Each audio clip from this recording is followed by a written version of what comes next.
Thanks so much for joining me today. I'm going to do another process video, and I have these pictures of myself when I was working, I think I was about 18 or so, at a place called the Fudgery and making fudge. And it was in a place called Church Street Station in Orlando, which is no longer exists, I think. But anyway, I'm going to scrap these two photos, and I don't remember what year it was. It was like 1988 or 1989, something like that. And I'm going to use the As You Wish collection by Fancy Pants. And I haven't even had a chance to go through this real well yet, but I'm going to go through it in the process of making the page, and I'll show it to you. So I'm going to go ahead and put you on fast forward and get started. So thanks for watching. Okay, so I'm just going to start looking through the papers and cutting down my pictures down to the size that I want. I wanted to cut away some of the background so that it's focused on the people in the picture instead of, you know, what's going on in the background. And I'm just trying to choose papers. There's so many papers in this collection that I really, really like that I had a hard time deciding what to use. And I wanted to use the back of that flower paper, which is a really pretty dark green. But I didn't want to use it as a plain background because I want to use that flower paper. So I just got a piece of green cardstock out of my stash. And that's going to be my background paper. And then you just saw me pull out a piece of vellum with gold dots from the Sleigh Ride collection by Crepe Paper. And right now I have my Heidi Swapp Gold Lame Mist, and I'm just putting some splatters on the page. And it took a really, really long time for this to dry, even with my heat gun. I'm not real sure why, but it just never really fully dried, and it ended up smearing up at the top right corner. But that's okay, it's still pretty. So I had no idea what I was going to do with this layout. I just started cutting paper and playing around, and it does come together, but it took me a little bit to figure it out. So I started out with the flower paper because I really like that, and then I decided to map my photos on this wood grain paper. And part of the reason that I decided to do that was because Church Street Station, the walls were all made of wood. It was really pretty wood grain, and it just reminded me of the place where I worked, so I chose that paper.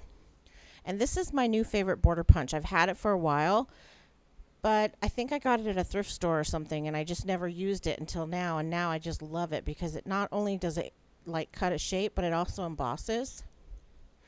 So I use that on the wood grain paper, which I'm going to end up cutting off, but you'll see that punch again in just a little bit. So I wanted to use that matte paper, and I cut out the United States, or North America actually, and I couldn't really make it fit, so I ended up tossing that and not using it. Like, not tossing it in the garbage, but just tossing it aside for another layout. So I've decided to use this paper with the diamonds on it, the colored diamonds, and I'm using my favorite punch again. And I wish that I had shown you up close how it embosses, but it's a really pretty punch. So I went ahead and punched both sides to make the borders of that diamond paper. And then I'm just going to layer some of the gold paper and the vellum paper and my favorite flower paper. I just layered a couple of different pieces of paper underneath the photo. And now I'm trying to get it straight. Everything I cut crooked, so I usually end up trying to straighten it out later. So I decided that it needed a pop of color, or not color, but it just needed like something to pop it up off the page. So I decided to use this black and cream paper, and I'm just cutting it to size. And then I'm going to start adhering everything down. I think the black just gives it, like, I don't know, some dimension or something. It just makes it pop. And every page needs a little pop, right? So I'm going to start gluing down all the layers, and I ended up moving a couple of them because I couldn't remember, like that gold one, I couldn't remember where I had it at the beginning, but it all came together.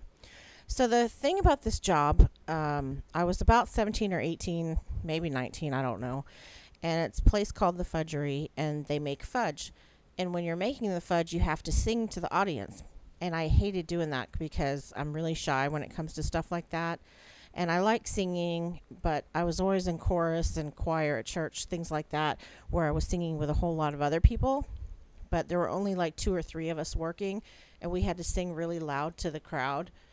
And it was so embarrassing, and I couldn't stand doing it, but that was part of the job, so we had to sing.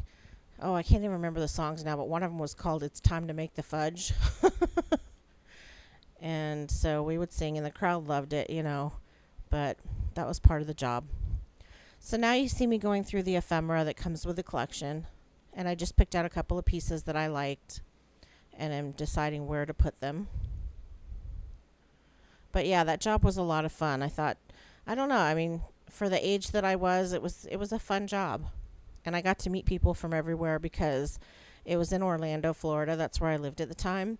And almost everybody there is a tourist.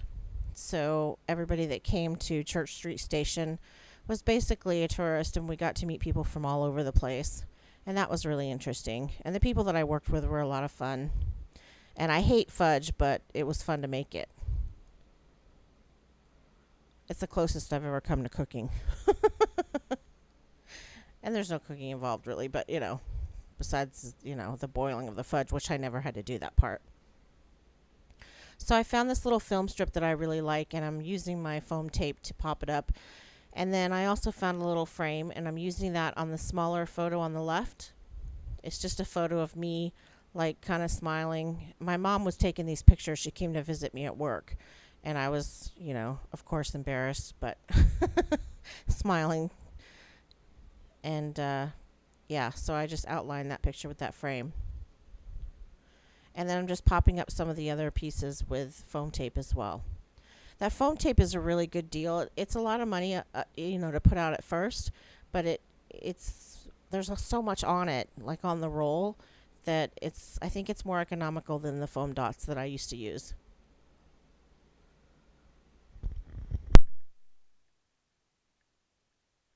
Sorry, had to turn off the microphone so I could sneeze. All right, so I found a tag that I like, and I placed that over on the right, and then some little arrows. And I'm looking at the flare buttons, and those flare buttons are like so 3D. They stand out so much. It's like crazy how tall it is. And I thought about removing the pop dot on the back and just putting a glue dot on it, but I got lazy and just stuck it on there anyway. So what am I doing now? Oh, that's a topper. You can barely see it, but you'll see it in a minute. It's a little camera, and it comes on a stick. It's like a cupcake topper or something, I think. And I just stuck that behind a couple of the layers of paper, and it says smile on the star next to the camera. It's really cute. And then I took 2 of the tickets, and I just stapled them to the top left part of the paper. Sorry.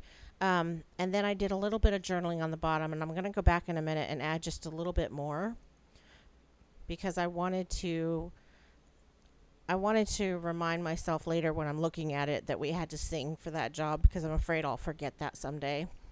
So I added that too right there on the side of the page. And I didn't do a title for this page because I just didn't think that it needed one. So that is my layout. So I'm going to show it to you up close, and then I'm going to show you some photos. And thanks for watching, guys. I will be back soon with another. Have a great day.